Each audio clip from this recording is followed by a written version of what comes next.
we're back. Joe. Bob. Briggs. Companion. Podcast. Woo! Wow. We're back. Okay, so right off the bat, let's get into it. Okay.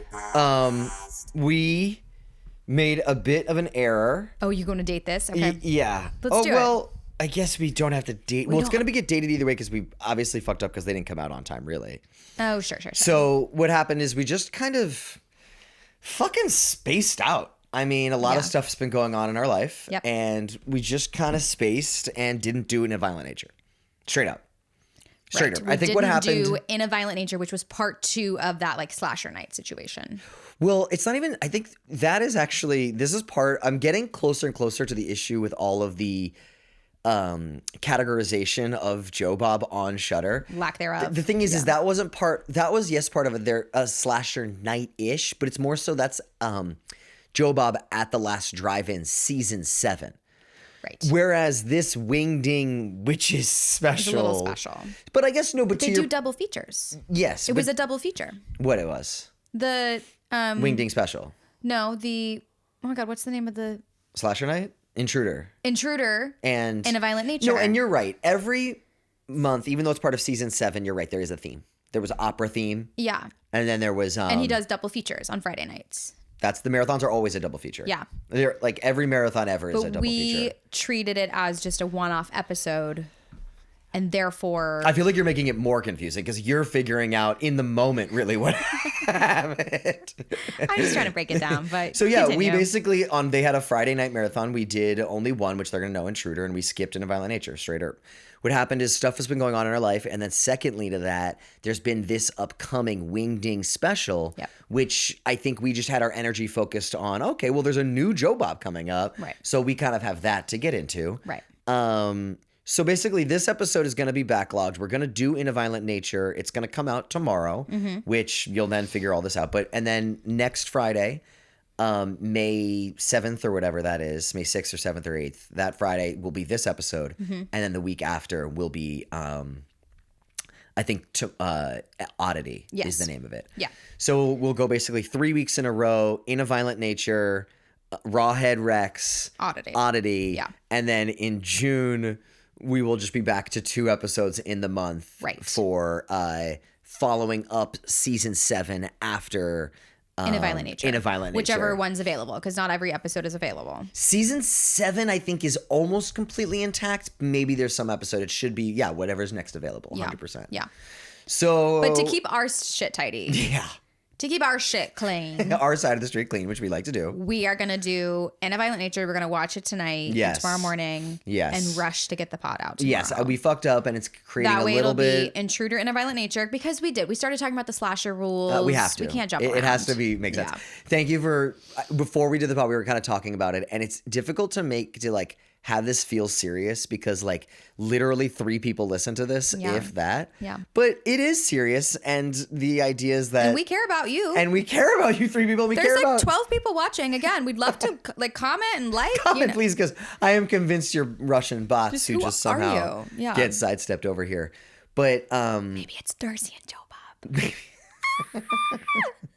Well, if it is Darcy and Joe Bob, they're going to have a lot to listen to tonight on this episode. Yeah, because Darcy and Joe Bob were silly. Yes. Okay, so we are talking about, to keep my head clean, Rawhead Rex now. That is this episode. That's what we're going to talk about. Rawhead Rex. That's what we prepared for. It's just going to come out a week later. Yep. So anyway, I guess I want to get into just some stuff I was kind of thinking about the past couple weeks since we recorded. But the other day I was here in the studio with some people who were using this space to do some music stuff. And they're like, oh, cool, I do podcast stuff too. And I was like, oh, yeah, my wife and I have a pod in here. They're like, oh, crazy. What's it about? And I'm like, oh, it's a horror podcast. And the guy goes, A24. Oh. Are you fucking kidding me? I swear to fucking God. And I go, huh? And he goes, well, that's kind of all I know. And I go, oh, okay. Yeah, they do horror. Oh and he's like, yeah, love it. And I was like, cool. But I was so taken aback by... Whoa. He goes, horror? A24. Wow. What would have Isn't that made crazy? What would have been better? Like if he had been like Anything? like John Anything. Carpenter. Anything would have been better. Or like He could have said Scream Hellraiser. 7's coming out. oh yeah. Oh, I'm excited for the new scary movie. Yeah. Yeah. Anything. But A24. He could have been like please. he could have just turned to me and said, Should have said Neon. "Oh man, I hate horror."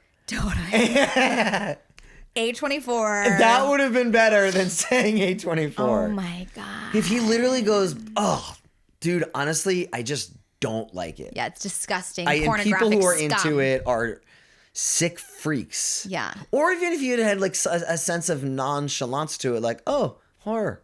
Okay." Yeah. That's almost like the second the- worst thing the after passion. A24. You know, hating it is almost a good thing, but being nonchalant and then, yeah, just saying A24 that's the worst anywhere. Even though I do love A24, and if they want to fund a movie, Oh, hello. We'd love to work with you. we'd love to join the family. Wait, not and I us, take not, back Yeah. Oh. everything I've said. It's just, I hope as A24 people, you could see how Yeah, I hope you that's guys an get it. interesting thing. I mean, it can lead to a greater discussion of no one's going to get this far. They're just going to clip that we hate A24. I know. But, you know, what do I you have think my- about A24 being synonymous with horror? I think it's just Now, again, no one's going to even hear this part because you already said everything. So you can say anything I you already want. went Yeah. A24. So don't try to just be like, I mean, you know. Here's my thing. I think it is exciting that horror is getting accolades. I was going to say academic accolades. No, I was going to like Just academy. accolades. Accolades. Yeah. No, but the Academy. Yeah, Academy, but my brain went to they've brought academic. horror to the forefront in a way. I mean, hey, like they've done it's it. very cool. That's them. It's they're cool. They're the cool. It's the fucking cool kids, you know. Dude. And let's also be clear. I loved Ty West's trilogy, Pearl X Maxine. I love that shit. That's all A24. I will say. You know, I've got some A24 merch. I rep. So, but I think being synonymous with horror is Because I think it's more Hereditary, Midsommar that people relate. Right, And I that actually really is didn't. what did I it. was gonna ask you if X and those were A24. I wasn't 100% sure. Yeah. The more we started talking about it, the more I was like, nah, that they aren't. But no, they are. You know, and they've got. I'm pretty sure they also did that movie that I am often saying that I want to watch with you, First Reformed, the Amanda Seyfried, Ethan Hawke horror movie. That's like I feel like you almost said Ethan Cock. Ethan Hawke horror movie, and that Put up a picture of Ethan Cock right here. is which is like the original design of Rawhead Rex, a penis monster. Wait, Ethan Cock. Ethan Cock is Rawhead Rex. Whoa, Whoa. that's what Clive Barker intended. Ethan Cock. That could be. That's my porn name. I hope there's a drag queen out there doing Ethan Cock. No, Ethan drag. Cock's a straight porn star. Okay. And he kind of looks like Ethan Hawke, but like But not he's at all. Ethan Cock. He's like 5'4". He's just a white man with brown hair. Literally. And like, yeah, 100%. You know, so I think it's cool that horror's cool because horror's always been, you know, the basement dwellers, the freaks, the weirdos, you know, monsters, mutant mayhem. But no, that's the turtle movie. But anyways, you know, so it's like it's cool for horror to be cool and not just like for the Dude, freaks. let me tell you something though. Sorry, But one more side. The Turtles, definitely horror fans. Oh, for sure. 100%. Oh, those guys are watching like The Thing and like Oh, they love all of it. They're watching Rawhead Rex. definitely. Yeah. They Definitely. love it. Yeah. They eat it up. Sorry. So no, I'm glad that we established that because I agree with you. Put a picture of the Turtles right here. Definitely. So I think it makes me a little sad that that's where it's at. But I do also, I'm like, you know what? Hey, whatever makes horror cool, you know, in the zeitgeist, blockbuster, smash hit, you know, like fun. That's great. Yeah. We're more of a made neon weapons? family.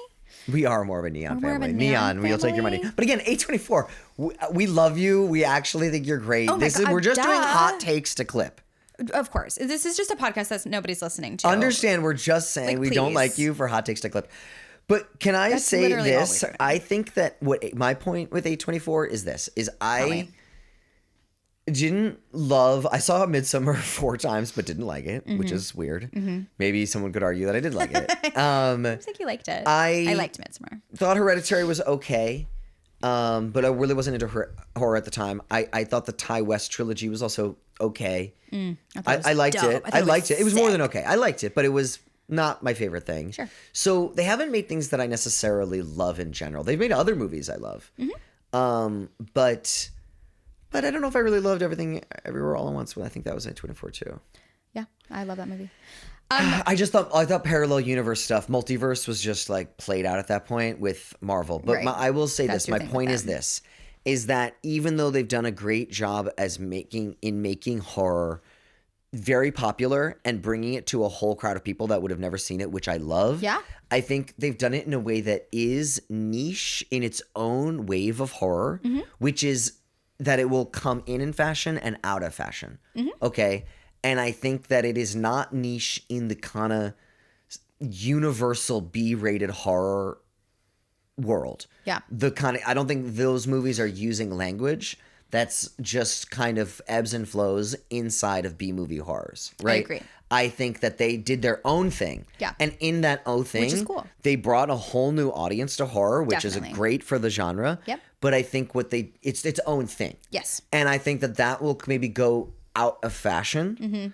I think it was a fashionable trend of being those kinds of horror movies, and we don't need to dissect what that is exactly, but I think that what we want to do is more speaking to the language of traditional horror. It's more steeped in genre. Yeah. And that's not a ploy. Like the history of the genre. But you it's mean. because of what we love. Yeah, totally. It's just like what we're genuinely fans of. I have to say to people hate who it. are listening, I cannot stand when I'm talking to you and you're hate it. flipping through your phone. I'm sorry. Do you know how crazy that is? I'm trying to get some talking points ready, and we don't have an intern to like. About show what me though? You're not something. talking till the end of it. No, I Okay, was just you're using your defense voice. got a little high pitched, didn't it? It did. We're having fun. It's a general, but what's I'm going looking on? up all of the A24 horror movies. We don't. Okay. Well, no. Actually, that's good. Let's list them. People who are watching, she's using her sad face. You know what we loved? Talk to me. But here's the thing. It's Australia. They didn't make it. They distributed it. It's Australia. Australian horror is honestly, I have to say, Peak. peak. Saint Maud I never saw. The Witch I loved. The Witch was good. Heretic I fucking loved. But that's Beck Woods. You know what I mean? Those are the writers, Heretic, too. directors. You know. And that is them. Bodies was dope. I saw the TV Glow was dope. I saw the TV Glow, changed my life. But I think like that. Hey, you know Writer, what? director I'll was actually say this. fantastic. I'll right off the bat right there. I feel actually in safer hands with A24. What it really is they're making disturbing movies. Yes. No, let's keep going. Well, I'm actually really curious. A bunch we haven't seen. Well, no, but but the viewers maybe have. I'm curious to maybe I have heard of them. You have that article up still? Yeah. Okay, so yeah, let's keep going. Opus, I've heard of it. The Front Room, Haven't heard of it. Y2K, I've heard of it. I want to watch that. Tusk. Tusk is How is that A24? That's a long time ago. Yeah, right? Well, so's The Witch, babe. Fuck, I guess you're right. The Witch is like crazy long ago. I guess, okay, also Tusk is 2014. I don't know why I thought Tusk was like 1990 something. Yeah, no, it's like old Haley Joel Osment. And like kind of like Right. yeah. False Positive. Life After Beth. That's another 24. Okay, so 2014 is when, and that is like a fun movie. She's like, Aubrey Plaza is like a zombie girlfriend. You know what? I want to take all of it back. Death of a Unicorn, Slice, Beau is Afraid, Men. Beau is I Afraid. didn't That's like. in the genre. That's the. You know what it really No, is? we just don't like Ari Aster.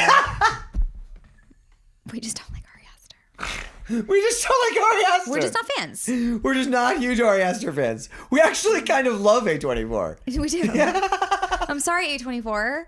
But Yo, they A24. have to know that like We Ari might have Aster's. to clip all of our talk shit and then SpongeBob ... to us Yeah. just being like, You know what? actually, It's really, let's get, see, and so aren't you glad that I got on my fucking phone?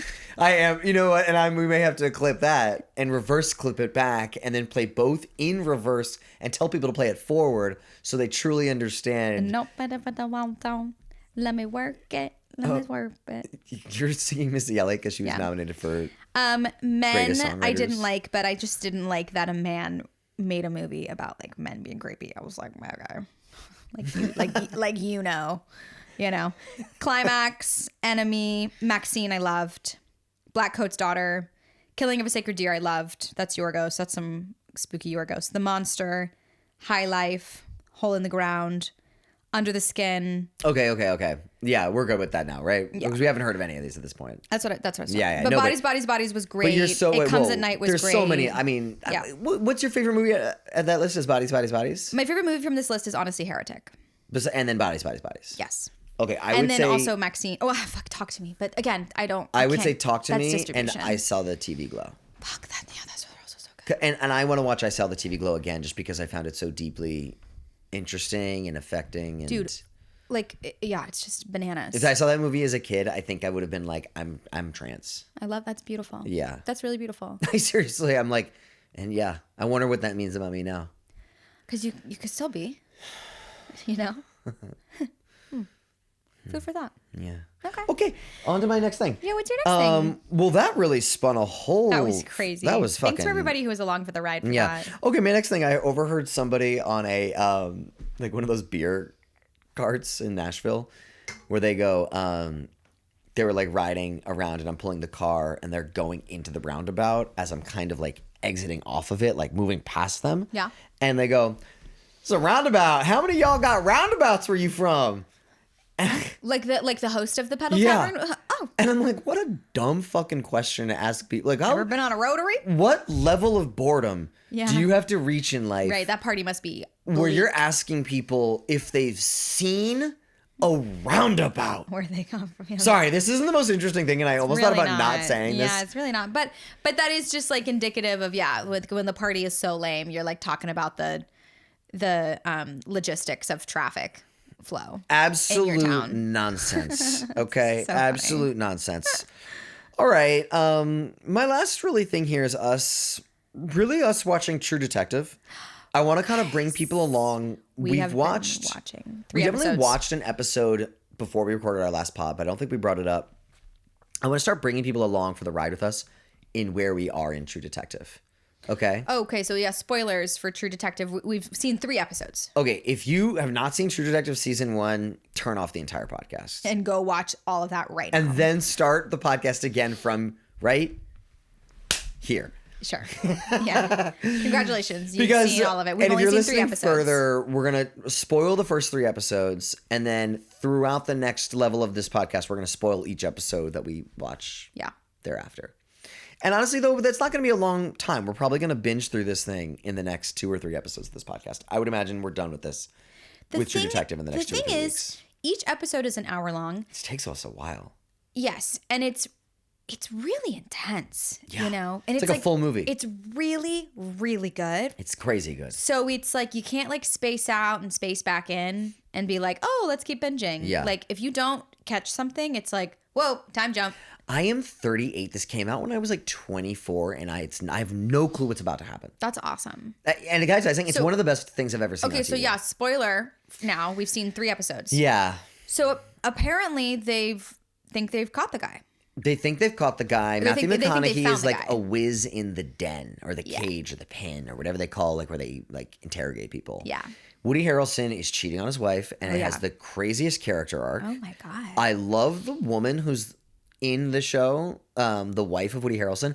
I see her in Her name movies is, like, all the time. I feel like it's like Michelle Monaghan or something. Yo, it's 100% Right. that. She's And like she's in- in a ton of stuff. I think she plays Ethan Hunt's wife in Mission does. Impossible 3. She does. She's great, and I've always been like, where's this woman from? And I'm like, wow.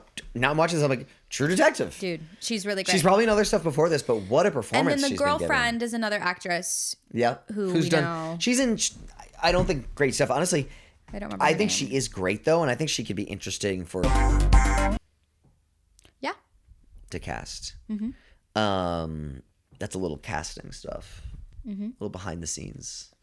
So if you watch this and then you see the future of Slay, you'll be like, oh my god, I can't believe they talked about it and then they got her. That's fucking nuts. So Moving forward, True Detective season 1 is crazy. Yeah, and they think, and like my God, like all of a sudden, you know, oh my God, he's like drinking all these beers and he gets that knife out and then he just start like Matthew McConaughey. Do you think he's actually cutting something? Like he could have cut his hand. I don't think he cares. When he had the knife and he like put the knife on his head, I was like, that's a real fucking pocket knife. Matthew McConaughey doesn't give a fuck. He knows how to handle a knife. He knows how to handle a knife. He knows how to. I mean, without scraping his yeah. heel. What kind I of hurt my temple. Fucking bitch. You know, and he knows how to cut into a beer can. And if his knife started bleeding, if his thumb started bleeding on set, who fucking cares? Like he's so like in it, bro. 100%. You know, dude, these actors. I think these actors who don't. If you're an actor and you're kind of a bitch, or you're kind of just like prissy, or you're kind of like, I can't do it, or like, oh, actually, I gotta like, like watch my, be careful about this thing. Like, get the fuck out of here. You're not working with us. You can be in a scene, but like you're not gonna like be a lead actor. We're not gonna be someone we can fucking rely on. If you can't bathe in blood for 12 hours, and if you're gonna be like, oh, I'm getting pruning, can I get out of the bloodbath? It's like, no, you live in the bloodbath. You drink the bloodbath. Yes. You eat in the bloodbath. This I agree with. You started it first, and you've gone on this, I feel like, rant before.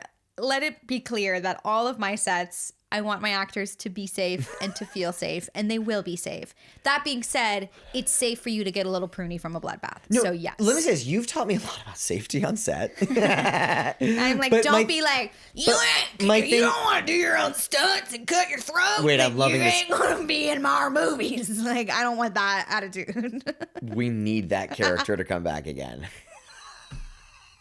That's Bruce Bloodbath. And he only comes out. That's the stunt coordinator. Yeah. For our horror movies. We don't want none of that. We gonna get crazy in here. Okay. Because you sounded problematic. You said you're a bitch, and then you said prissy, and I'm like, where is he going with this? No, listen to this. I'm gonna give Hunter a shout out here. What I love about Hunter. Oh, Hunter's great. He's like so down to do. That's why he's a baby Bruce Campbell. He wants to act. I don't even think. I think he's a baby Tom Cruise. You know what he is? He's a baby Hunter Raman. How the fuck do you say his last name? Well, don't clip it. Ramanilios. I don't know. I have no idea. We should ask him. Ramanillos. Hunter, if you're listening to this, we don't know how to pronounce it. L? Is it Yos? Los. Oh, it's an interesting word. I don't know how it works in Spanish like that. But Hunter just seems so down to have fun, and you were like, do you want to learn how to ride a motorcycle? He's like, I'm already doing it. He's like, I was thinking about it. Yeah. I saw him ride a Vespa on in something mind? on Instagram. Totally. I know. And I was like, okay, well, if you could do the Vespa, you can get on the motorcycle. Totally. I mean, then I explained, he was like, what do you have in mind? And I explained to him, and he goes, I see the vision. I can get my license, and just let me know. Yeah. I noticed there's no motorcycle scene in the script, though. So. No.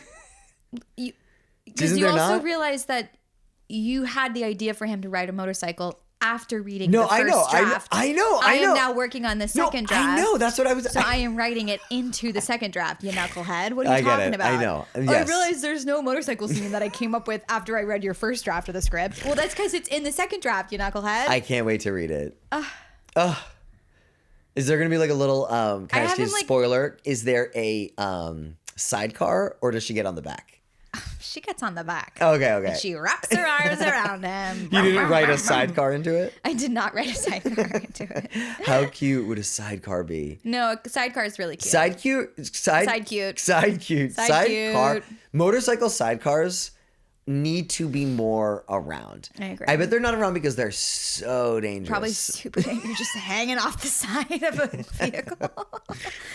That should be so more, low to though. the ground. I know, but I don't know why they don't have Perfect it. for just a car to go, just drive right over the sidecar. That's a horror movie. Put someone Sidecar? like a whole movie about just sidecar? Yeah. No, well, I thought maybe just more so like one death. A sidecar death. Like a car doing that. Well, then that's a death. You said that's a movie. What? So then I was like, okay, the That's movie's a whole called movie. Sidecar. That's a 90-minute film right there. It's kind of like a Faces of Death, but just car accidents. Yeah. Oh, that's terrifying. Okay. This leads me to my last thing. Yeah, what because movie we do you missed wanna see? Faces of Death In theaters. Yeah. Well, yeah. We're going to see it. 100%. Yeah. Tonight, there's a movie playing called Deep Water directed by Rennie Harlan, who, do you know the name? He did Strangers.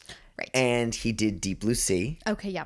and he's this a like new he's like movie? a big director. This is a new movie. Yeah. He's done a bunch of like classic movies. Okay, let's roll it back. There's a new movie Called Deepwater, directed by Rennie Harlan. Oh my God, love him. Deep Blue Sea, Strangers. Yeah, totally. Okay, so I'm gonna edit this. Yeah. So it's just gonna. Well, see, no, but now that you've said you're gonna edit it, Oh now shit! Okay, we'll do it one more time. One more time. This is the one. Okay, there's this movie that we're gonna see tonight, directed by Rennie Harlan. Oh my God, love him. Deep Blue Sea, Strangers. Wait, he directed Strangers? Yeah. Do you see how I kind of went back with? But now you're bringing. Okay. Anyways, this is a new movie? So it's a new movie, and we've been on this random shark situation. Yes. Sorry. Continue. Well, we've watched a lot of shark movies recently. Jaws 3. Jaws 3. The Netflix movie where they get like flooded and there's sharks everywhere. What the fuck was that? And then Under Paris. Under Paris. Okay, we're gonna put the shark movie though. Thrash. We watched Thrash, Under Paris, Jaws 3, and Apex was not a shark movie. Oh, but what was the movie with? We watched also one with Alicia Silverstone. Alicia Silverstone and some fucking guy where they're in Malaysia on a hotel and it's a shark movie too. They got that So we've seen 4 shark movies in the past 4 weeks. Yeah. Okay. Which is crazy. So there's another shark movie it's a shark movie. I understand. Deepwater. And it's new. It's new. And you want to see it tonight. I want to see it tonight. Okay. And, which I'm realizing now. Baby, we can't. There's so many the reasons 7 why we o'clock can't. and I have a thing at 7. We're watching In a Violent Nature to crush rush to get it out tomorrow. We're not seeing this movie tonight. Oh wow.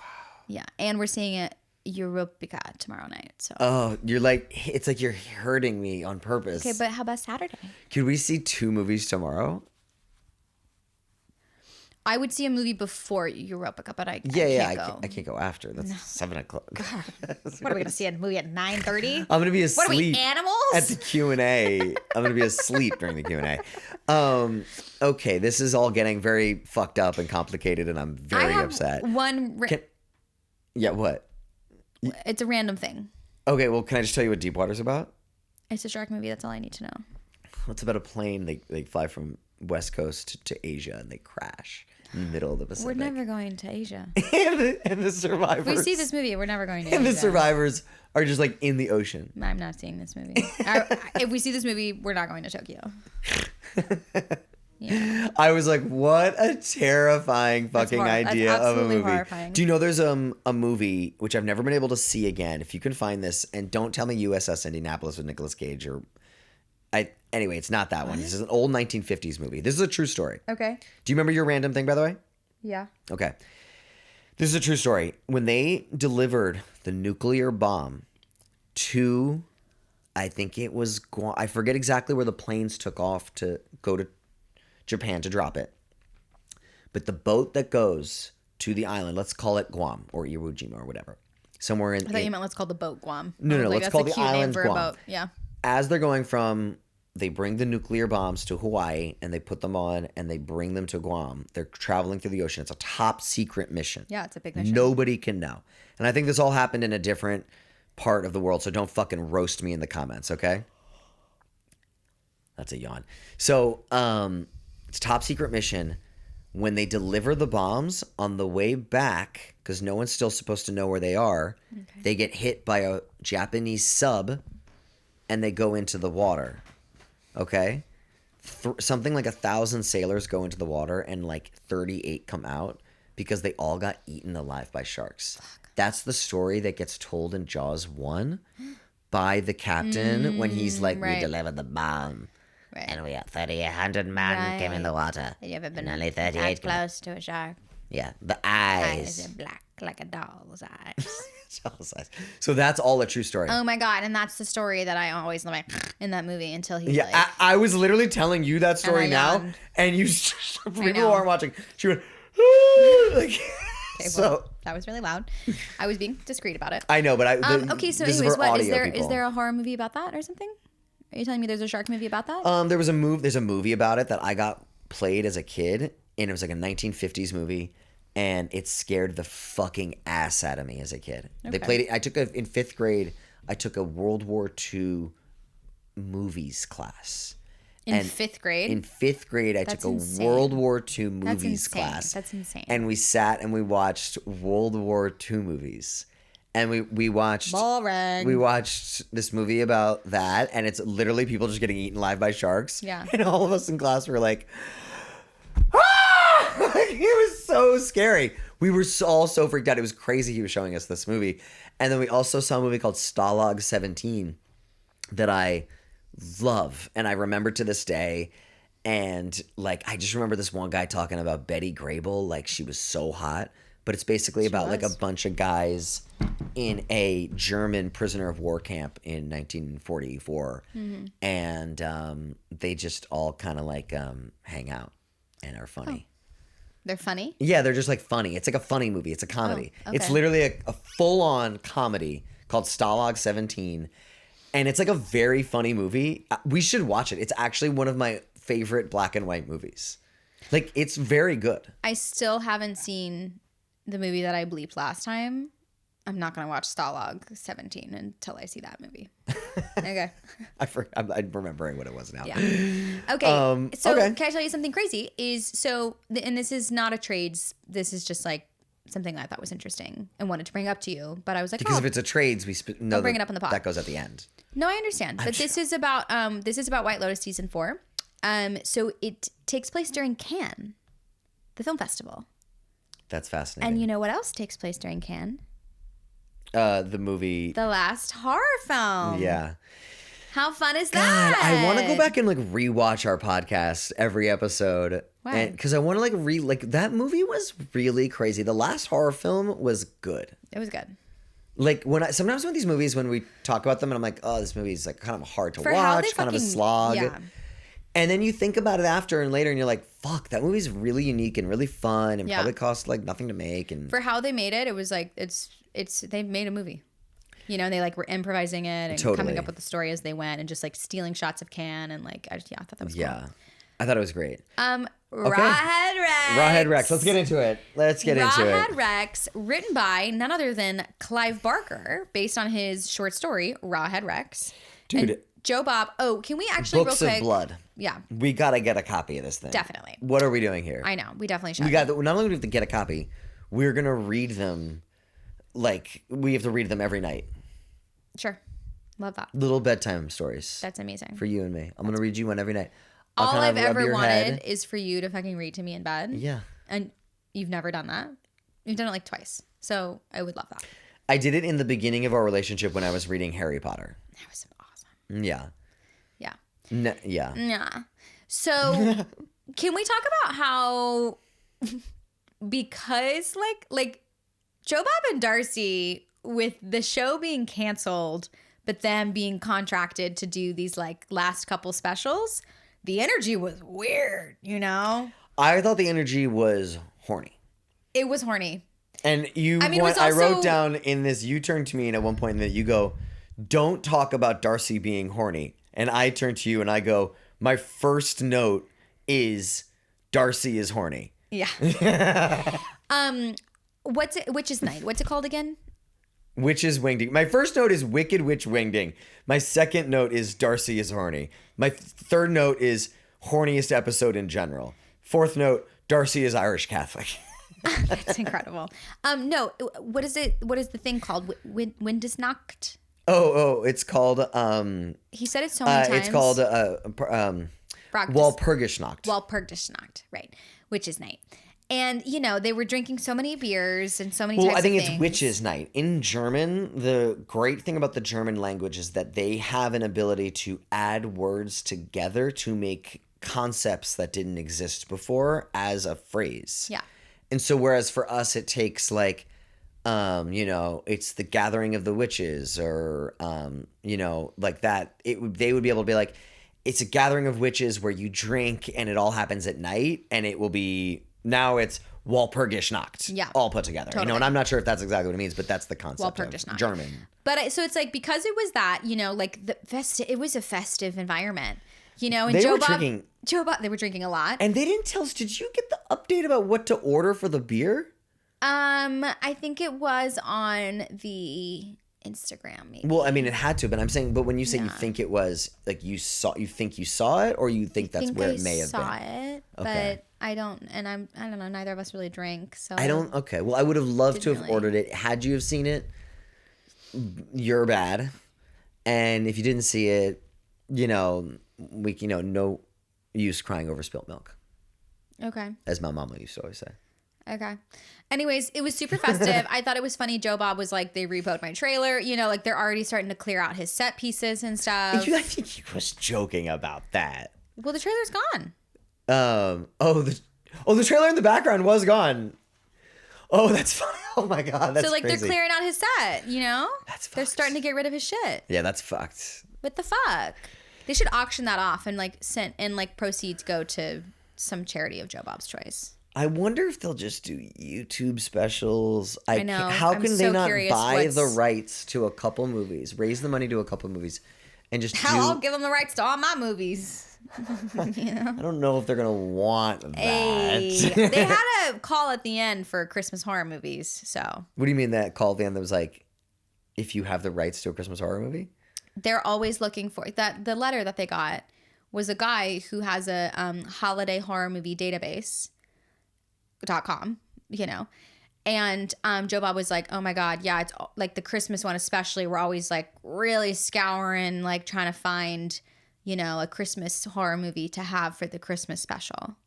And I'm like, do I have a movie cooking for you? Oh yeah, there's always need for another Christmas horror. There's always another need for a Christmas horror. I'm so excited. I'm on MK trying to get her to finish the script because it's so fucking good, and it's just people need to see it. Yeah. And it needs to be on the blacklist. I want to do a table read, I think like next Monday or something online.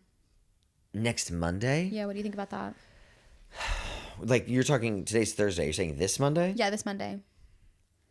Trying to organize a little table read. I think that's You crazy. think that's too soon? Way too soon. I think, well, first of all, I think you need to do the thing you do where you find out, you give your actors like multiple days and find out. Yeah, well, I was just gonna have I wasn't gonna cast every single role. I was just gonna have some peeps and just hear it out loud. Really jumpstart How the many next people draft. would you do? Probably I could easily get 10 people. 10 people that I trust their opinion to on and I would want them to read an early draft. Would you ask Julie? Yeah, That's so funny. Would Julie play Becca? definitely.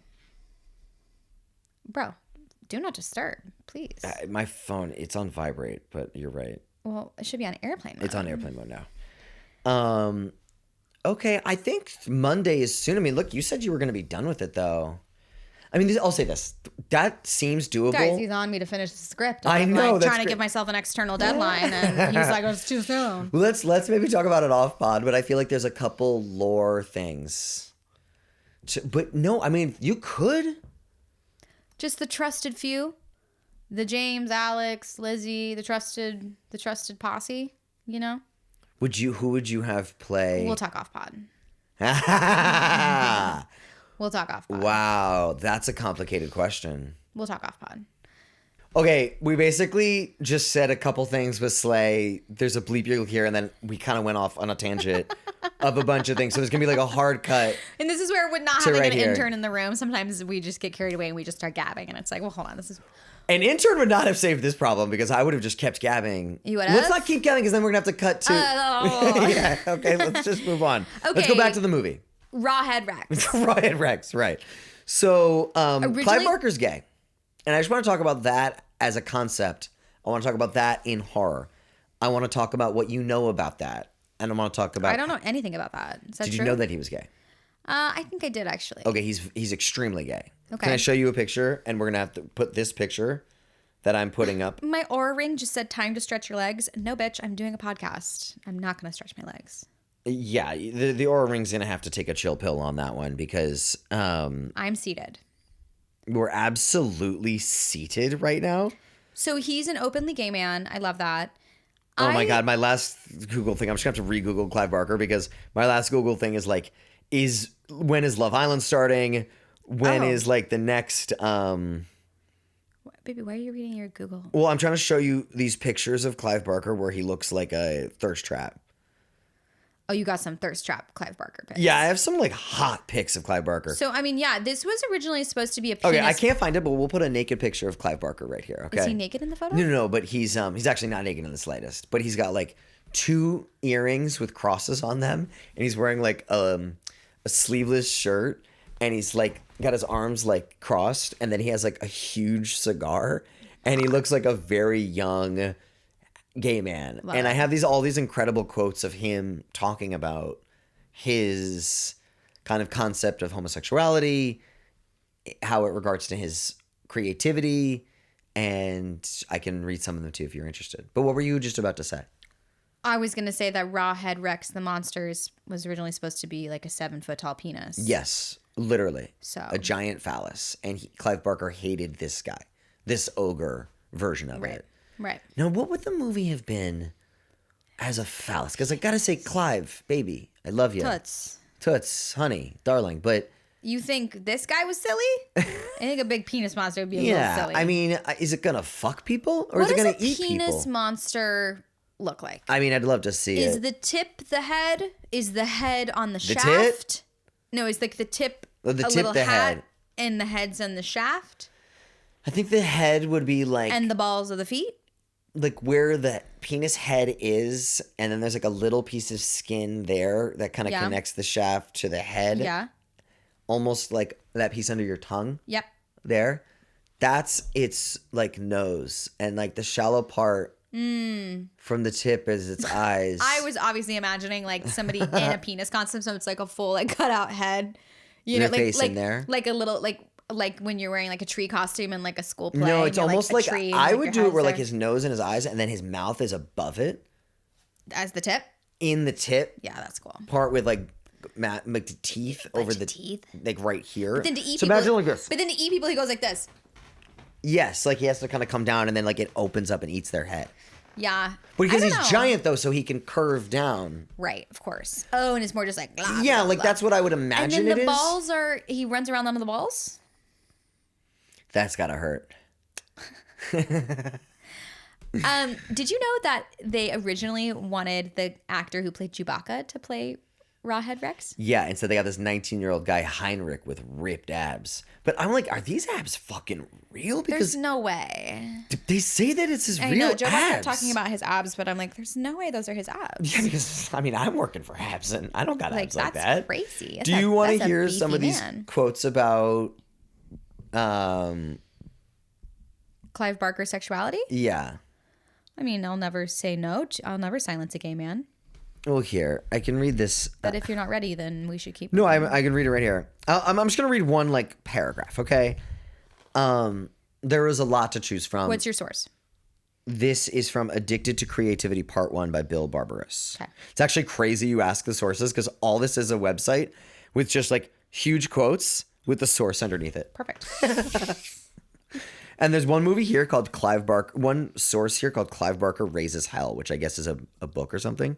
But anyway, I'm a gay man who, to some extent, has always felt like an outsider to a culture which is not particularly fond of gay sexuality, even though it's much more liberal than the culture I was born into in the 1950s. So right off the bat, I feel like I don't belong in the status quo, but I also see that the status quo lets people down constantly. People who want to live ordinary straight lives end up being let down by the very system which they are supporting. I don't think that the despiritualized, dehumanized culture in which we live, the McDonald's and Disney culture, does our internal lives, our mythological lives, any favors at all. In other words, to be an outsider in this culture now is to be looking inside at a plastic world. And I think it's easier to critique that world if I don't belong to it. In Hollywood, where I live now, there's a lot of lunches, a lot of going to parties, and I will have no part of that. I'm certainly not very good at it. I don't like it, and I feel a little bit weird about it. I don't want to be part of the problem. I want to be part of the solution. And the only way I can help solve the problem of the plasticity of our world is by writing, by painting, and by making my work. So I stay where I can to do that, which is at my desk, in my studio. I will venture out when I need to sell a book or exhibit my paintings, but the rest of the time my job is to be here and imagine. So that has nothing to do with his sexuality. There are... No, what are you talking about? It absolutely does. Well, it does. I'm a gay man. He's talking about him being an outsider. I think it's also like, wow, what a profound point about being an artist in today's society. I mean, it's even more plastic now in fucking 2026. Our brains, we have a credit card of plastic in our fucking brains, you know? Like, Listen to this. I define myself as a gay man who's had relationships with women and considers women as a central part of who I am as my being. My relationships with women are very important to me, and my sexual relationships with women in the past have been very important to me. It's not how I define myself. I think you can be physically homosexual and spiritually bisexual. I am completely devoted to the women in my life. There are certain women who I'm completely devoted to. Would I sleep with them now? No. Might I sleep with them in the future? Possibly. Aww. Have I slept with some of them in the past? Yes. I love it. Okay, so he's just like out there. He's just a queer man. He is just like a free living, creative spirit, loving from one being to the next. Wow. Who, Joe Bob explained from being so disappointed with how his art was twisted around and he lost control of it with Rawhead Rex, was like, fuck it, I'm going to direct my own shit. Yeah. And gave us Hellraiser. He's not afraid to just be like, I'm an amazing. artist and assume the role of any type of artist. He's like, I want to take control of my narrative. Yeah, it's not control about my stories. What role I have or not. It's about like, if this is the vision of the piece, Yeah. how is the best way to get it across? Yeah. Honestly, it's why I think you're such a great director. And if at times when MK and I argue about creative stuff, shocker, and you may sometimes say, hey, do you want to be in charge? It's like, no, I truly believe that you are the greatest person to make the vision a reality and to bring that thing that we talk about like into existence. And like, it wouldn't exist in any other more beautiful way if anybody else did it. Maybe if this guy did it. Get back in the blood, bad boys. I love you. We're clipping that. Clive Barker is freaking dope. And this movie is bananas. And this movie is like piss kink, feminist icon. There were some very this movie was rough, as they all are. Yeah. But they are some very good sequences in this movie. There are some times when I was like, and maybe I enjoyed this one a little more than you I think so. did.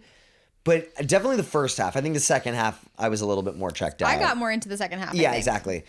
But I did think there was a lot to like here in this movie. There's a whole thing with Clive Barker. I mean, they were talking about this in the movie. I didn't quite pick up on it, but a lot of this movie is about suppressed desire, is what Joe Bob was saying.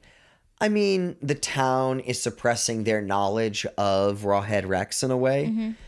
And I guess the priests in some capacity, but Hellraiser, Clive Barker's other movie, famous movie. And his first one that he directed. And the first one he directed is there's a lot of like masochistic leather daddy. The dick is so good, she brought him back from the dead. Dick is so good, she brought him back from the dead for sure. But there's just a lot of like queer term symbology. Yeah. In that movie, definitely. And it's like in like kink. And kink cultural stuff. Yeah. And I wonder what the rest of the short stories in Books of Blood, even they're supposedly all different. Joe Bob called it splatterpunk. Yeah, I fucking love that. Yeah, that's really dope. If there's anything I want to say that we're infusing from a genre into stuff we can make together, it's splatterpunk. Like, I don't want to know what that is. I want to know what the thing is and do it. Raimi talks about splat stick. Yeah. When like the gore is funny. When the gore is a punchline, when like so much blood is the punchline, and that's like the relief. And I think we do that. Definitely. I think in the blender scene we do that, and I think in the stab scene we do that. Yeah. From Witchening. Yeah. So anyway, so Clive Barker talks a lot about masochism in his work too, and he talks about basically tattoo culture getting so popular in the 1980s, and like that being part of masochism, and we've heard that for the first time on Serial. S-Town, yeah. Or on S-Town. Yeah. And I'm wondering what you think about that. Like people who get tons of tattoos. Nick Weiger from Doughboys is currently getting like a bunch of tattoos and is having like a lot of depression problems. Mm-hmm. And has been kind of complaining about that. And it seems to be doing a lot better, but has been doing these like massive tattoos.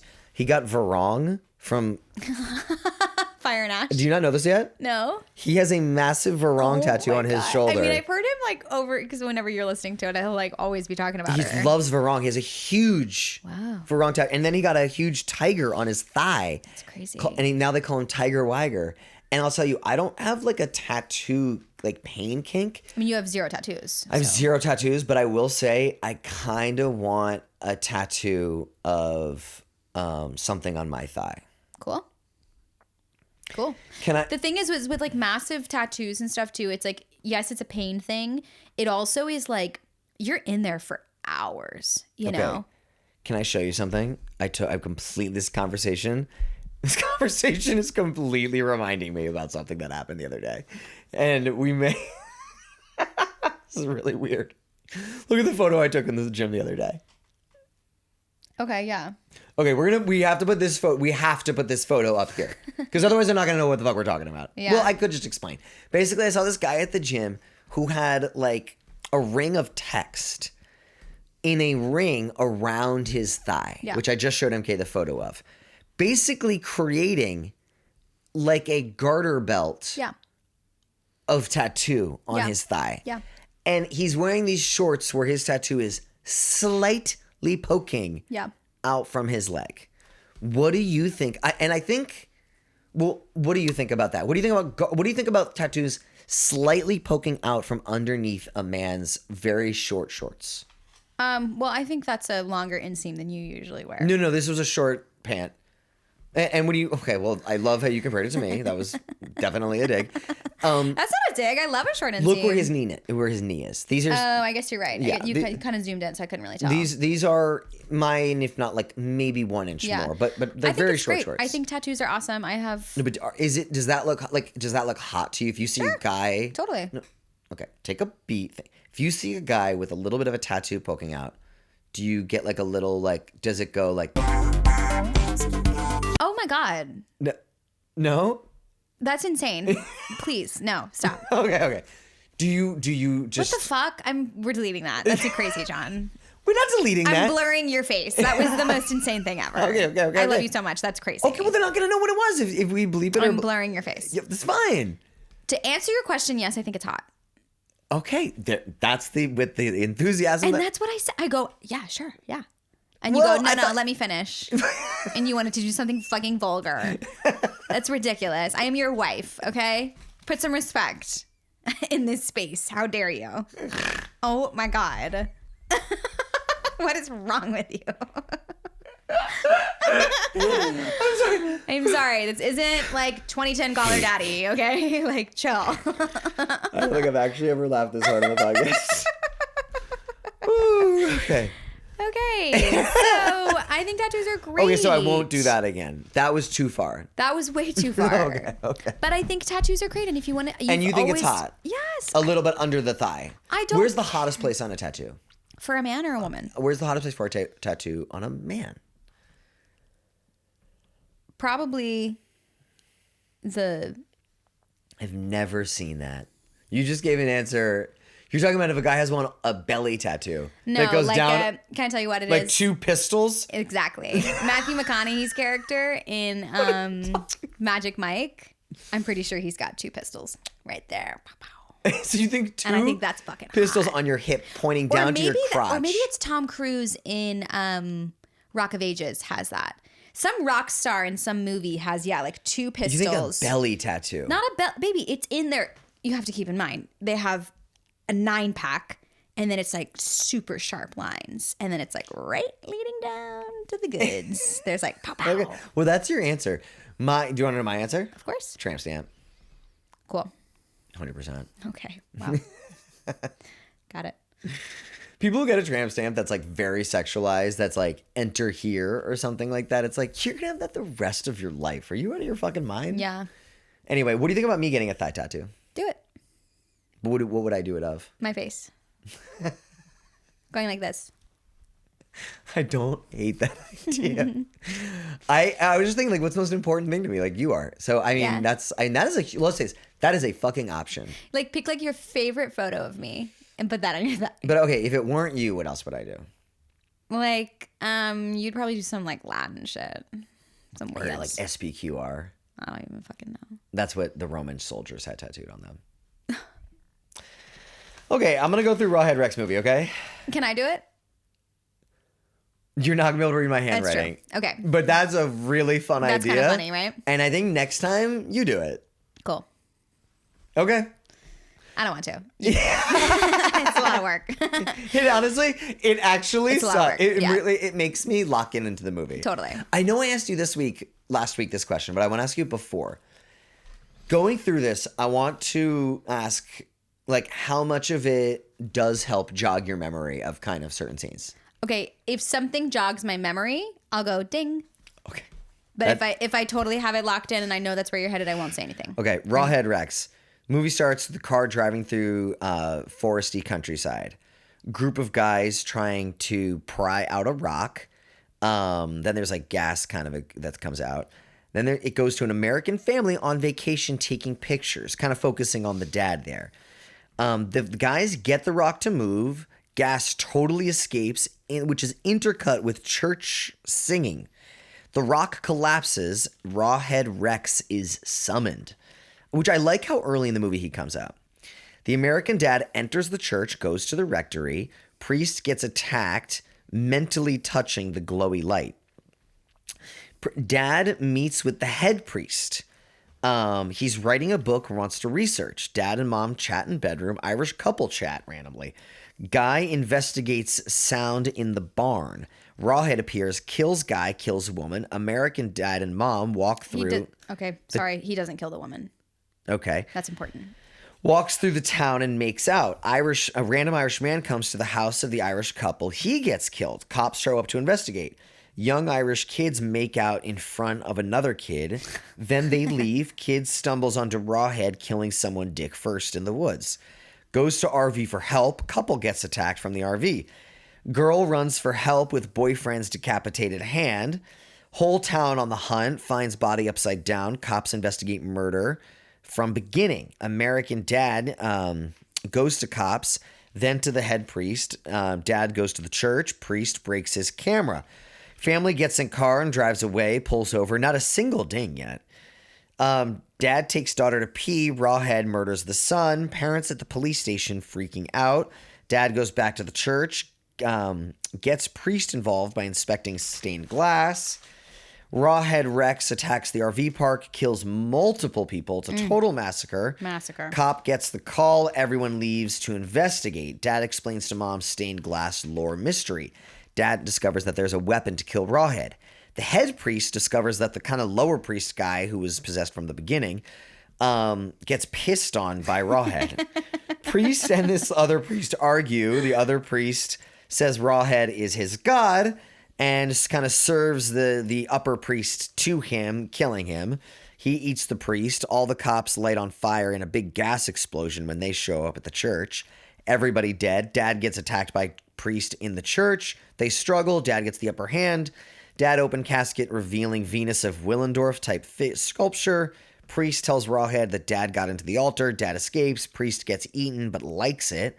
Dad fights Rawhead. Mom gets the Venus idol and sends blue energy rays to defeat Rawhead. It had to be a woman the whole time. They defeat him together.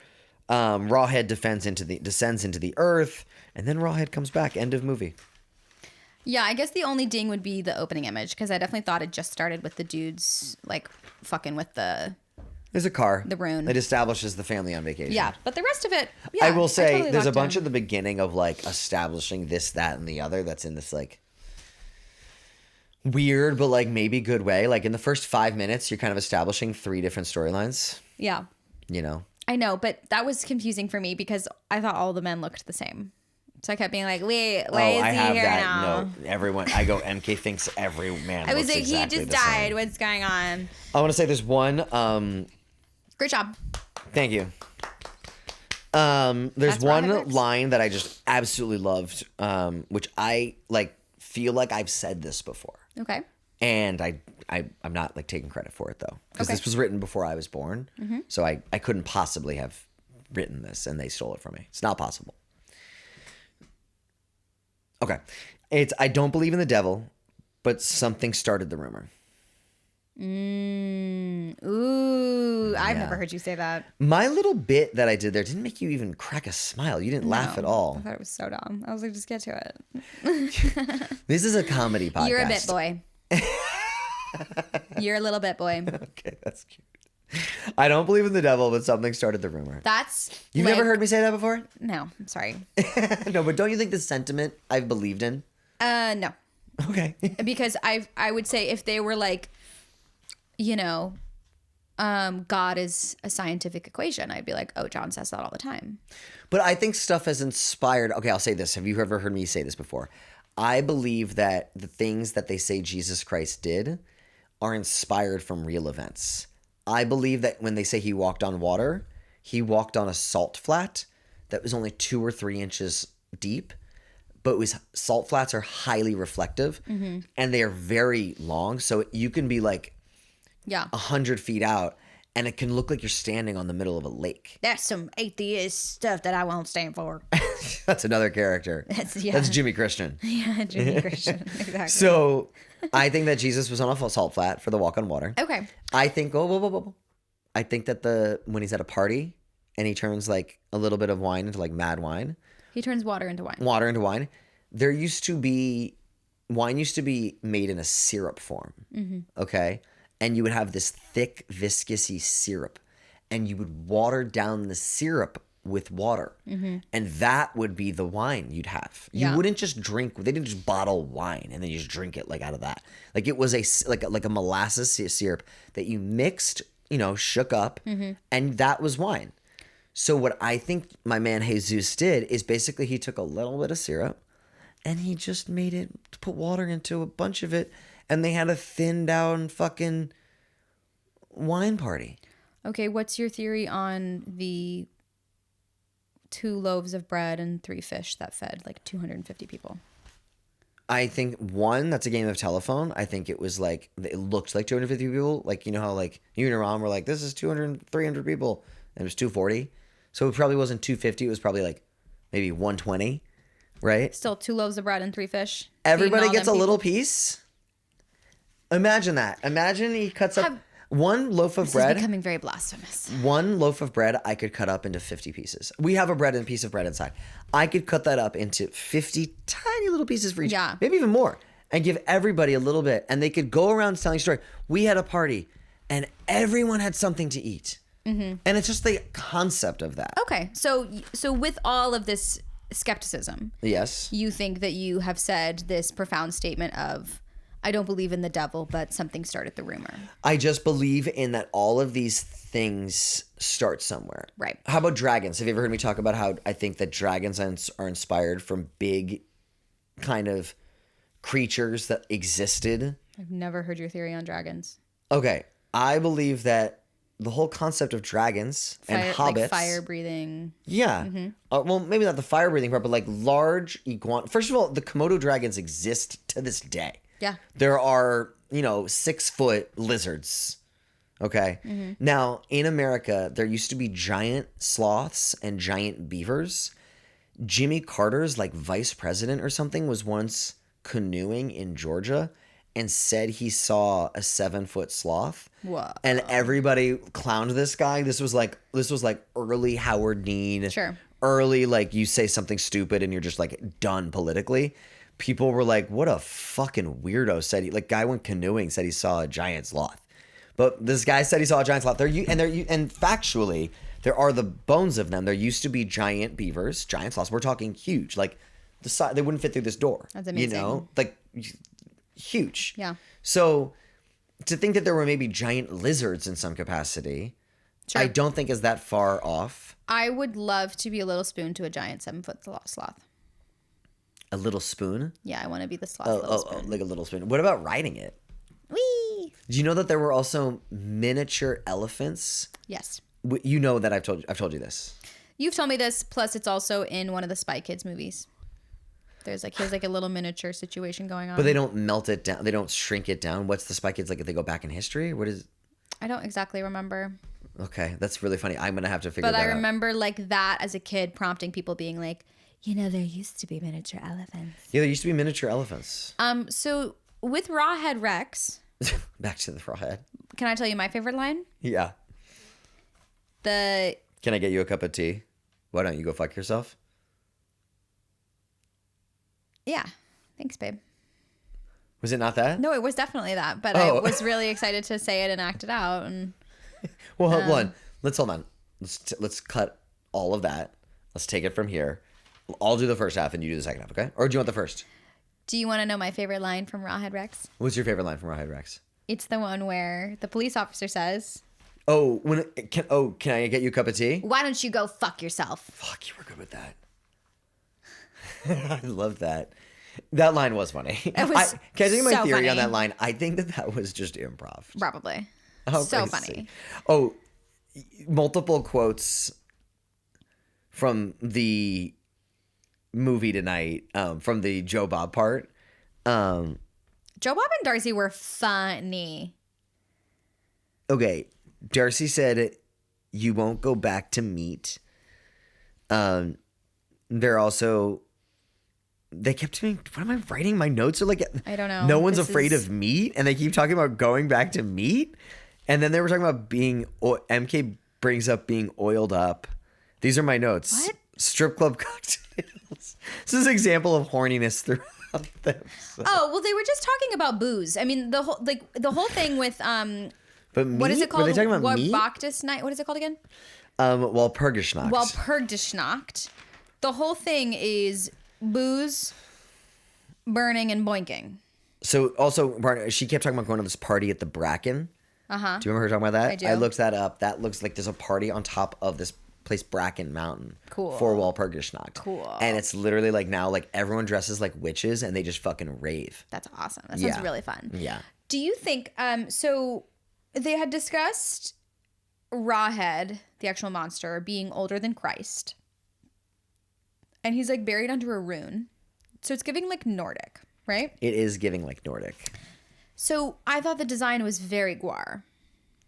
Oh, Guar, And what did you think about that? I think that Guar had to have taken from Rawhead Rex in some capacity, and that's a very good call of you. It's fascinating that you're bringing up Guar. I thought it was Did Gwar. you look it up? What are you looking at?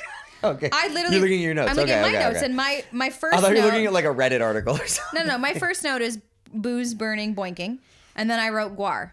Because I literally, the second I saw Rawhead Rex, I was like, oh my God, this looks like Yeah, Gwar. it did feel very. No, that's a great call. There's certainly a lot of Guar energy, or a lot of Rawhead Rex energy to Guar. Yeah. Well, I mean, then I did look up Gwar, and Gwar's whole thing is like Nordic. Oh, So then I'm like, there's gotta be- Guar are not Nordic. Guar are aliens. It's based in Nordic mythology. I think you read one part of a huge thing. Guar are all aliens that have come to Earth. Interesting. It's fine. We can just, hey, we don't have an intern, so we'll just fact check this later. Well, no, I mean I've been into Guar for like the whole Guar mythology. Well, then why didn't you bring Gwar up? If it was such a good pull off for me, and you're like into Gwar. I'm a huge Guar head. Fake You know, fan. it's the Guar's core thematic and visual concept revolves around an elaborate science fiction theme mythology.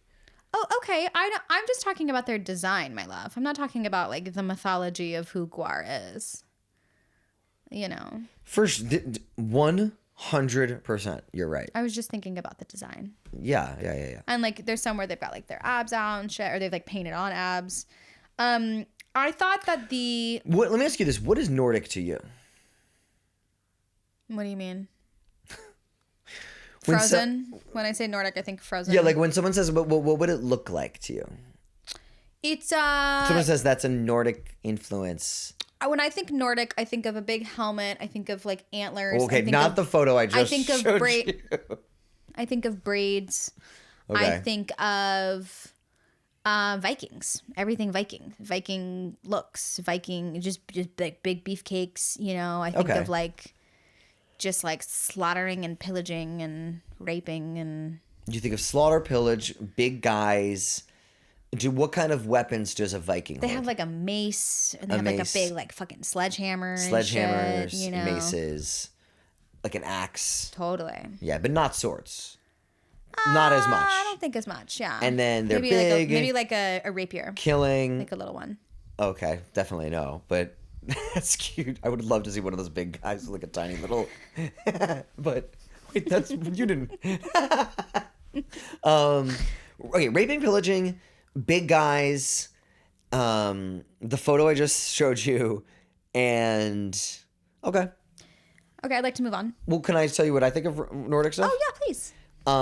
Usually, polite conversation skill is you mirror questions back to people. I don't know if you know this. You basically, whatever they ask you, You ask that back. Clip it. So you also realize usually with polite conversation, you don't just ask explain. somebody a question just to then have them ask you the same exact question. No, because I didn't, really you're just waiting for yourself I to didn't speak. ask you to just ask me. In fact, I don't even have to. You know what? I don't even have to tell you. No, John, please, my love, tell me. I think of ruins. I think of men wearing makeup. Mm-hmm. I think of fur coats. For sure. I think of boats. Mm-hmm. I think like the boat where they have the prow that looks like a dragon. Yeah. And I think of like all the guys on either side of the boat have their shields for some reason, like on the side of the boat. Sure. So there's like circles. Yeah. And then they're all rowing for some reason. I don't know. They're never sailing. No, they got to row. They're rowing, or they're rowing and sailing. That's how they say so beefy. That's how they say beefy. But you got to be packing protein. You can't just be rowing. You got to be protein bombing. They're like rowing and like eating cows. But what about fish at sea? Okay, moving on. I think they're fucking fish. Yeah. Okay. This is where we've MK's hit her limit here. You just got in a fight and now they're fucking fish. I think Okay. Red glow at the altar in this movie was very Prince of Darkness. What did you think? 100%. I thought it was very confusing though. Let me ask you this. What do you rate this movie? 5 out of 5 giant phalluses. 2 out of 5. Wow, that's low. What do you give it? I don't necessarily. I think I'd give it 2.5 out of 5, just because I do think that there was a couple sequences that were actually kind of effective that I would randomly. The hand. I want to take the hand. The hand was That was so good. She's like, so cool. 100%. So cool. 100%. Yeah. I thought that whole like RV park area of the movie was very effective, very cozy. Yep. And scary. Yeah. You know, so I'll just give it 2.5. And, you know, it's an interesting lore movie, you know, which is something I also like. I like movies with lore, with like some kind of like history thing. It's honestly, I think the title is bad for this movie. The title is terrible. Rawhead Rex makes it actually sound worse. And the monster design is not great. They only had 4 weeks to do the monster design. And the entire thing uses That's crazy. I don't know why this is like Wait, that's crazy. important or not, but the entire thing is a single piece of latex. Shut the fuck up. Yeah. I don't know what like that means, I guess, but why are you reacting? Well, that makes sense why it's so stiff. Yeah, they would do so many close-ups on its face, like reacting to things. And you know what else I thought was really incredible was the stained glass and the red eyes. The red eyes make the glowing desk. Those are kind of like connected points to you. But yeah. Wait, isn't that connected? No, No, the glowing desk is from the red eyes onto the desk. Is it? They would show the stained glass and it'd be like light coming through it, and the red eyes they'd have like a laser beam out, and that laser beam is onto the altar. Oh, okay. I missed that, I guess. That's in the beginning when the first priest gets possessed. Right, but then like later when the other priest is like figuring out what's going on with the altar, he walks up to it. It's not glowing. He puts his hand on it. It glows. It burns him. Because it's like protecting it like doesn't want him to get the but don't idol you get a that shot will then of the face then starting to glow? Well, whatever. You know what? You know what? If that's why I give it a 2 hashtag. If the lights are not connected to the altar, hashtag no light, no altar. If they are, hashtag MK is wrong. Should we do some trades? Yeah, let's do trades. Okay. So Ben Leonberg, the director of last fall's buzzy supernatural horror Good Boy, which I saw, you didn't. He's inked a deal to direct Ankle Snatcher. Whoa, I love that name. I don't know why. It's an adaptation of the same name short story from New York Times bestselling horror author Grady Hendrix. They're doing it for Sony Pictures. You ready? The short story follows, like they're keeping like the movie under wraps, but the short story is out. And the short story follows a man haunted by the childhood trauma of his mother's murder, which his father blamed on a boogeyman under the bed, and his terrifying realization that the creature may be real. Ankle Snatcher. Craziness. That's going to be really freaking cool. And that's also like just an exciting win for indie filmmakers because Ben and his partner, his wife, made that movie Good Boy with their dog over the course of like a year. And they just like wanted to make a feature, wanted a calling card. It was such a great movie. It was such a good hit. And like now he's working with Sony. Yeah, it's so sick. Not awesome? I want to tell that to Jack. So that's really cool. And I also think that's really exciting. Okay. This you're going to fucking love. There's a movie called Hungry. I'm still thinking about ankle snatchers. Okay. Okay, Hungry. There's a movie called Hungry coming out about a fucking hippo. What? Hungry hippo? Bro, listen. It's a horror movie. Hungry follows thrill-seeking tourists on a riverboat tour through the treacherous Louisiana swamplands. Lured off the beaten path by the promise of an exclusive adventure, they soon find themselves fighting for survival against a ravenous hippopotamus lurking beneath the bayou's murky waters. Bayou? Hungry. I love it. I mean, we're so into like shark movies and whatever, and I just was like, a fucking hippo movie. Oh, I fucking love it. Isn't that fun? I love it. There's like a trailer and stuff out. That's incredible. Yeah, I thought that you'd be into that. This is really crazy. Yeah. What? Ankle snatcher, hippo. Excited for both of those. These are great trades. Okay. Yeah. This one's interesting. Curry Barker, whose movie Obsession is like just now about to come out. It hit the festival circuit, so all of Hollywood knows him, and he's like making his sequel right now, you know. So he literally, like, his debut feature isn't even fully out yet, widespread theaters. And he's working with Blumhouse on his second feature right now in production. This just got announced. He's a director on A24, ding, ding, ding. Anticipated More like dong, dong, dong. film reboot of the Texas Chainsaw Massacre. So this guy, who us plebeians who haven't seen his work at festivals yet, already is like the chosen one for the Texas Chainsaw reboot. That's crazy. Isn't that nuts? So he's taking the lead on the project, and it's a reimagining of the 1974 classic. And it's being developed alongside, there's the Texas Chainsaw TV series. Remember that Glenn Powell 100%. is producing.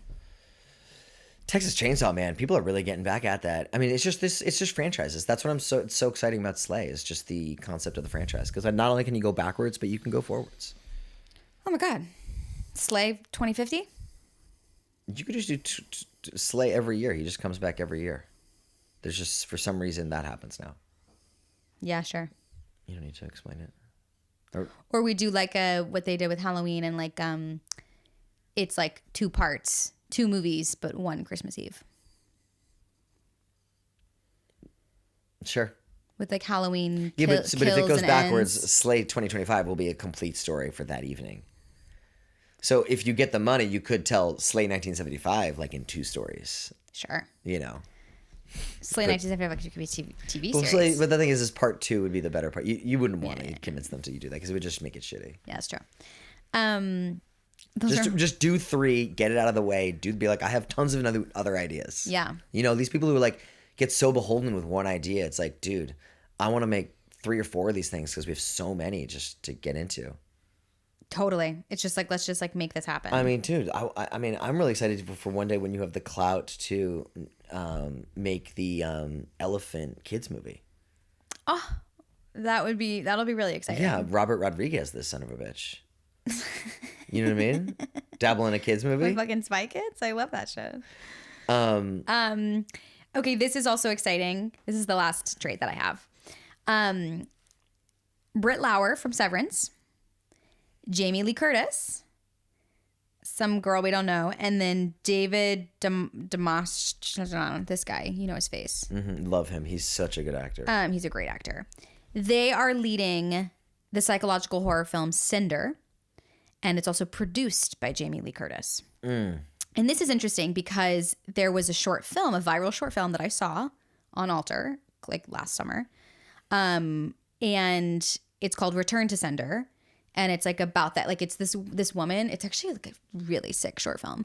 And it's this famous woman from, it's this lady. She's like a comedic actress. You know what I'm talking about? So she stars in it. Kind of. And her name is Allison Tolman. Okay. And anyways, Jamie Lee Curtis produced the short film as well. So it's got to be somebody. This person knows Jamie Lee Curtis or something. 100%. You know what I mean? And it's really spooky. And she's an alcoholic.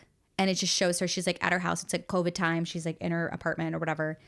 And then she starts getting like Amazon boxes and stuff. But it's like not for her. But it's shit that's like triggering for her specifically. And it like sends her down like a mental spiral. One of the things it sends her like a camera, and then it, you know, it sends her something else, and then it sends her like, it's like tapes, and it's realizing like there's already cameras in her house, and it sends her like alcohol, like it's like a whole fucked up thing. And it's just this idea of like an anonymous, like getting these packages, but like you don't know who's sending them to you. And that would be terrifying. They know everything about you. They know where you live, and they know everything about you. So anyways, they're now turning that into a feature. The power of the short film. You know, it's interesting. One of the things I think Slay was so much like, okay, here's the concept for a story and a setup for a story, and then here's a little juicy little kill at the end. Because it doesn't really make sense, because it's like you set up this girl as the lead character and then she kind of dies. Yeah. But it's also what makes it a complete movie. Yeah. In a way. So that's what makes it fun to watch as a short. Yeah. And I think that's a lot of the benefit of that happening, because people can have fun. It's a 9-minute complete story. But also not in a way where it's like when people try to make a short film and it ends up being 20 minutes because they can't just tell a cohesive story in 9 minutes. Yeah, cohesive and concise. The Witchening is like, there's this like lore dump of like this whole kind of like another lore situation, like in Slay. Yeah. But then it's just so focused on directing the shit out of it. You know, the blender and the stunt and the knife and all of these things. I think it's so vague that, I don't know. I guess I'm just saying it's more vague than Slay, but it's really cool to see that everyone, like the Witchening, when you then have the idea of Slay, I just think people are going to want to work with you. I think everything you're doing is amazing. Well, I hope so. Yeah. That's the plan. The Witchening could be anything, really. You know, as we've talked, there's like all these different ways you can make the Witchening into a feature. Right. Yeah. You know, these different ways to kind of attack it, which is like, I guess what I'm saying, like maybe you're like, is he saying a nice thing or a bad thing? I wasn't thinking that at all. Okay, so that does sometimes happen with me and you, right? Right? Yeah. So Right. Well, no. Yeah, no, you're right. Well, now I'm confused. Sorry, I was just trolling you. I'm sorry. I was just trolling you. But I'm being serious. I know. I love you. Doesn't it happen where sometimes you miscommunicate whether I'm trying to say something positive about 100%. So I think what I'm trying to say is, and I'm figuring it out now, is like the genius of Slay is that you can attack it from these different directions. Like you made this incredible full story, even shorter than Slay, and you could open it to a feature in a variety of ways. Whereas like the way you would do Slay, it's like, well, if you do it like the short, like, well, okay, it's these 5 friends kind of dealing with Santa Claus, you know, but the Witchening, it's like, what the fuck? What the fuck? Yeah, where does this go? But like, but it's like you want to know more too at the same time. Yeah. But I think that's so smart about it as well. You did this thing that is both so specific and so vague. It's like the ultimate pop song. Bitch. So that's what I want to say. So I hope if you at least were like, oh, he is saying something positive, I hope now you're like, oh, that's like, he's really fucking blowing smoke up my ass. I appreciate it. What a crazy way to end this podcast. Okay, bye. JBBCP Companion Podcast.